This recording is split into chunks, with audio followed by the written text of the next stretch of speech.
കേരളത്തിൻ്റെ ജനപ്രിയനായ നേതാവ് VDക്ക് വേണ്ടി ഞാൻ ചെയ്യുന്ന 4ാമത്തെ വീഡിയോ ആണിത്. ശരിക്കും പറഞ്ഞു കഴിഞ്ഞാൽ ഓരോ ദിവസവും അദ്ദേഹത്തിനോടുള്ള നമുക്കുള്ള ആദരവും ബഹുമാനവും താല്പര്യവും ഇഷ്ടമൊക്കെ ഇങ്ങനെ കൂടിക്കൊണ്ടിരിക്കുകയാണ്. കാരണം എന്ന് വെച്ച് കഴിഞ്ഞാൽ സത്യപ്രതിജ്ഞയ്ക്ക് മുന്നേ തന്നെ അദ്ദേഹം നമ്മളെയൊക്കെ ഞെട്ടിച്ചു കളഞ്ഞു. കാരണം അദ്ദേഹത്തിന് ആർഭാട വാഹനങ്ങൾ വേണ്ട, വലിയ വലിയ സന്നാഹങ്ങളൊന്നും വേണ്ട, പിന്നെ അദ്ദേഹത്തിന് കൂടെ നിന്ന ആളുകളെ പോയി കാണുന്നു. അദ്ദേഹം ഇപ്പോൾ ഏറ്റവും തലപ്പത്തിരിക്കുന്ന ആളാണ്, എന്നിട്ട് പോലും കൂടെയുള്ള ആളുകളെ, കൂടെ ഉണ്ടായിരുന്ന ആളുകളെ പോയി കാണുന്നു, എതിർഭാഗത്ത് നിന്ന ആളുകളെ പോയി കാണുന്നു, ഗുരുനാഥന്മാരെ കാണുന്നു. എന്താ അല്ലേ, ശരിക്കും പറഞ്ഞു കഴിഞ്ഞാൽ വലിയൊരു മഹാനായൊരു മനുഷ്യനാണ് VD എന്ന് പറയുന്ന അദ്ദേഹം.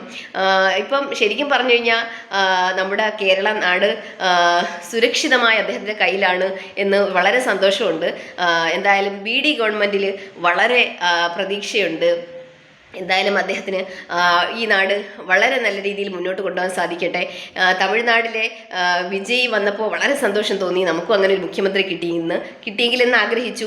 അതുപോലെ തന്നെ നമുക്കും കേരളക്കാർക്കും നല്ലൊരു മുഖ്യമന്ത്രിയാണ് കിട്ടിയിരിക്കുന്നത്. എന്തായാലും നല്ലൊരു കേരള നാടായി മണ്ണാക്കി മാറ്റട്ടെ. അതിന് ദൈവം അദ്ദേഹത്തെ അനുഗ്രഹിക്കട്ടെ, അതിന് അദ്ദേഹത്തിന് കഴിയട്ടെ, അദ്ദേഹം പറഞ്ഞ വാഗ്ദാനങ്ങളൊക്കെ നടപ്പിലാക്കാൻ കഴിയട്ടെ. അതിലുപരി ജനങ്ങൾക്ക് നല്ല കാര്യങ്ങൾ ചെയ്ത് ഈ നാടിനെ നന്മയുള്ള നല്ലൊരു നാടാക്കി മാറ്റട്ടെ. ഞങ്ങൾ ജനങ്ങൾ ഒരുപാട് പ്രതീക്ഷയോടുകൂടി ഉറ്റുനോക്കുന്നു, കാത്തിരിക്കുന്നു, ആഗ്രഹിക്കുന്നു, പ്രാർത്ഥിക്കുന്നു. എന്തായാലും ഇത്രയും ലളിതമായ മുഖ്യമന്ത്രി പദം അലങ്കരിച്ചുകൊണ്ട് അദ്ദേഹം നമുക്ക് കാട്ടിത്തന്നത്, നമ്മൾ തിരഞ്ഞെടുത്ത തീരുമാനം വളരെ ശരിയായിരുന്നു എന്ന് തന്നെയാണ് സത്യപ്രതിജ്ഞയ്ക്ക് മുന്നേ അദ്ദേഹം കാട്ടിത്തന്നത്. മാത്രമല്ല അദ്ദേഹം ചിരിക്കുന്ന ഒരു മുഖ്യമന്ത്രി കൂടിയാണ്. അതിൽ വളരെ സന്തോഷിക്കാം, അഭിമാനിക്കാം. എന്തായാലും അദ്ദേഹത്തിൻ്റെ ചിരി പോലെ തന്നെയാകട്ടെ ഈ നാട്, സുന്ദരമാകട്ടെ, മനോഹരമാകട്ടെ.